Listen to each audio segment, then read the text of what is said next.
Little girl, quit popping that gum. My name is Brandon Keith Avery, and this is just my opinion.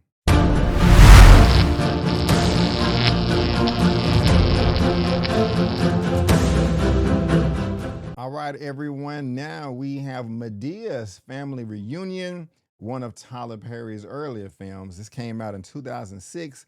It is rated PG-13 and coming in at 1 hour and 47 minutes. It is being described as feel-good romance, parody, comedy, drama, and romance. And in my opinion, that is the perfect description, especially this feel-good romance, to describe this film in just a few words. Like I said, this is being written and directed by Mr. Tyler Perry. Of course, this is what the gentleman looks like. I'm pretty sure if you're watching this video, you already know that. And of course, we can't go down this filmography. Diary of a Mad Black Woman, A Madea Christmas, Why Did I Get Married 1 and 2, Divorced Sisters, Beauty in the Black. This man has over 200 credits. I'm sure everybody knows who Tyler Perry is, but if you don't, hey, there he is. And if you are a fan of Mr. Tyler Perry and of his work, please let me know down in the comment section below. Now, as far as I'm concerned, yes, I am a fan of Tyler Perry, but it's only half of the time. Half of his movies I like, half of his movies I don't like. It is a flip of a coin. I keep saying that. But overall, I like Tyler Perry's earlier work, which is why I'm talking about this one now. Straw just recently came out a few months ago on Netflix. I thought it was awful. A lot of people liked it. I was not one of them. But I said to myself, okay, I want to just go over all of the Tyler Perry movies that I do like, that I did like. So that's what I'm doing now. I'm making these videos with myself and also spoiler reviews of those with Miss Kimberly Curran. So make sure you subscribe and go check out our spoiler review for that as well. And I have seen this movie before when it first came out, and I've seen it a couple of times after that, but it has been years since I went and revisited this. So going into this for the revisit, the rewatch, I said to myself, from what I remember, I really did enjoy this film. I don't remember all the details, just Madea's in it, and there's a family reunion, but I can't remember the story exactly. So before I get into all the nitty-gritty, before I talk about all my likes and dislikes, if there is any dislikes, let me tell you exactly what this film, A Madea's Family Reunion, is all about. While planning her family reunion, a pistol-packing grandma must contend with other dramas, including her love-troubled nieces and the runaway who is placed in her care. Not gonna waste your time. If it wasn't obvious, I love this film. I thought it was amazing. I think that Tyler Perry was really in his bag when he produced, directed, and wrote this film. While I was watching it, revisiting this movie, I was saying to myself, Tyler, there is no excuse. Why can't we get movies like this in 2025 that we got in 2006, 2007, 2009, etc.? It just doesn't make any sense to why the production quality of your films is going down instead of going up. So please take note, sir, of your previous work, because I love this movie. I mean, I felt like this movie was made for me, and I'm not a woman. And a lot of other people, men and women, feel that way as well. And the reason why I say I'm not a woman is women, if you've seen this movie, women will be able to relate to this more than men would. And when you have a case like that, but I'm still able to resonate with all the characters, that says that you did something right there. But what do I like about this film specifically? First, it is hilarious. It is funny. And not only is it funny, you have a good amount of serious drama in there too. And the reason why I said it like that is it can be hard sometimes to mix drama, something that's serious, and something that's funny, comical, that's supposed to make you laugh. And I think Tyler Perry did a phenomenal job there, infusing those scenes together without it feeling jarring or over the top. It was very smooth from scene to scene, where we're going from drama to funny, from funny to drama, back and forth and all over the place. But like I said initially, it was funny. I found Madea's character to be just super duper funny. I was laughing at her, and I wasn't just laughing at her, I was laughing at Joe as well. Now, I've never had to snatch up a little child because they had a poor attitude, was rude, no manners, and or was disrespectful.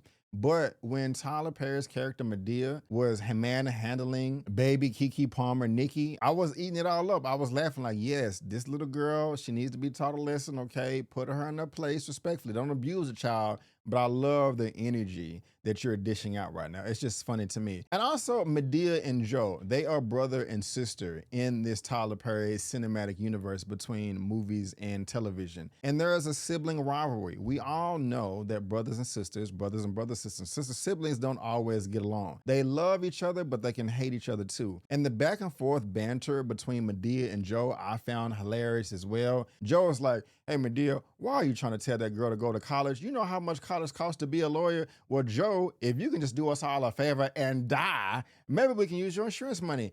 I found that hilarious. Okay, I am talking spoilers just a little bit. I won't go too far deep, but that is my type of comedy. Also, I do like toilet humor. Joe is farting all over the place. Sometimes it can be a little too much. And to be honest with you, it's kind of interesting that I say I like toilet humor, because while I do like toilet humor and fart jokes, I can't stand burping or belching jokes. That's just gross to me. Like I just can't do it. Like, blah. Oh God, I'll turn the program off. I can't do it. But every time Joe is in this film and they show him and somebody bumps into him, he's farting or passing gas.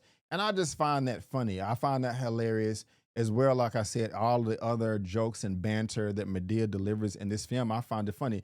Yes, Victoria, you look ridiculous in your outfit. Okay, we're going to Paris and you looking bougie and you're going to need deodorant for your booty. If you've seen the movie, you know what I'm talking about. They're at the family reunion towards the end. If you haven't seen it, just watch the movie. You may get a laugh out of it. But I already did like the comedy in this film. I thought Tyler Perry knocked that out of the park. I don't like all Madea movies. Some Madea movies are not funny and stupid, but this one was good. This one was funny. So shout out to you, Tyler Perry, for making a funny Madea character in this film. Going over to the more serious side, I do like the drama, but you can only have good drama if you have great characters, a great cast. This cast is stellar as hell. Like, oh my gosh, we have so many heavyweights. Of course, Tyler Perry and Madea. Carlos, played by Blair Underwood, Lynn Winfield, Boris Kojo, Lisa Arundel, and we're going to have to come back to her, Maya Angelou, rest in peace, my sister, Jennifer Lewis, Keke Palmer, which I brought up earlier, Cicely Tyson is in this thing, rest in peace as well. I will say one of my favorite scenes in this movie was a tie between the Maya Angelou and Cicely Tyson when they was at the table talking to Vanessa and Lisa trying to get to know her fiance.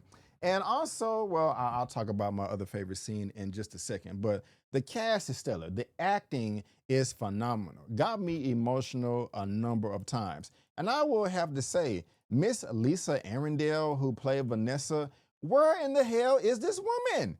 She can act her ass off. She stole the show. Like, oh my gosh, I felt all of her pain, all of her trauma, all of her convictions, everything about her. Like, I mean, and she went through just so much BS in her life, and that was portrayed in this film. And Tyler Perry did a great job of just capturing that and letting us know as an audience member of what she went through. And she wasn't bitter. She wasn't mad. She had her guard up, and she got 2 kids, and that's understandable.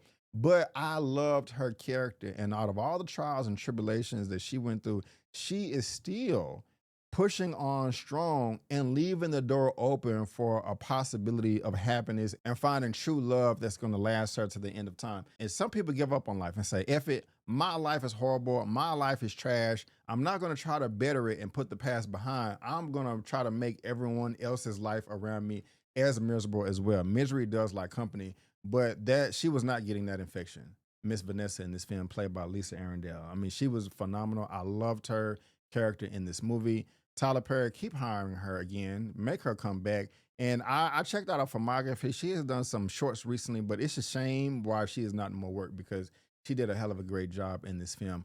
Also, Lynn Whitfield, like her mother was the devil. I mean, I can go down the list of the entire cast. Everybody knocked out of the park. I mean, seriously, the back and forth, the dynamic that she had with her mother, Victoria, that was played by Lynn Whitfield. I mean, just phenomenal. You also have Lynn Whitfield in this film versus Blair Underwood. They had a number of scenes to where they was knocking it out the park as well. Blair Underwood scared me. I thought that he was really going to kill his fiance. Like I was terrified. I was really scared. Hey, I love you to death. And like all of these dramatic scenes are just not gonna work unless you have a strong cast. And that's what Tyler Perry did as well with this film. And like I talk about this more in my spoilers review, so I won't go too deep. You just got to subscribe and go check that out because we already recorded it. Me and Kim, we recorded it just right before I recorded this one. So cast is great, acting is great, and it was funny. But y'all, we also have a dope ass soundtrack too to make those scenes come to life that much more. It was a number of times. I'm looking down right now because I'm trying to pull it up on my phone. Shazam, we've all heard of that. You hear a melody that you like, you hit the Shazam button, bam, it tells you who the artist is, what the name of the song is.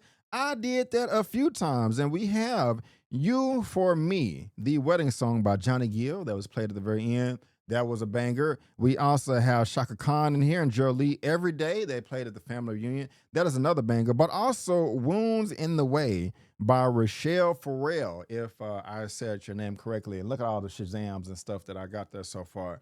There was a scene, but actually, but let me back up. Let me back up. Another thing I liked about this movie was the love relationship between Frankie and Vanessa. Vanessa and Frankie. Frankie is being played by Mr. Boris Kojo. I'm pretty sure the ladies love him. I love their romance and the time it took for them to get to know each other. I love the conversations of the first date of meeting the kids. Like, let's just get all this out the way. Where's their mama? Where's their daddy? You engaged and married, credit score, all that. That's how adults talk. You know what I'm saying? I don't got time for the riffraff and trying to have fun. But I love their relationship and how it grew and all the montages that was inserted in this film. And during one montage, they had Vanessa and Boris Kojo's character Frankie in the bed with all the kids, and they had that song that I Shazam called "Wounds in the Way" playing on the background. It was just beautiful. They cut to another scene, and I don't want to tell you what happened. And in case you haven't seen the movie, let's just say Frankie made a dumbass decision. He should have thought it through and left a note or something like that. If you've seen the movie, you know what I'm talking about. Now, when Frankie was trying to calm her down and console her, that Tyler Perry queued the music back up and started playing that song again. Some of the best editing I have seen in quite a while. I am not exaggerating.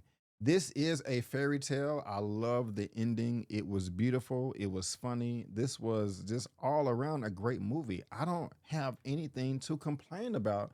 If I had to be honest with you, I want to say more, but I've already said it in the spoilers review. Tyler Perry, this is one of the better films in your filmography, sir.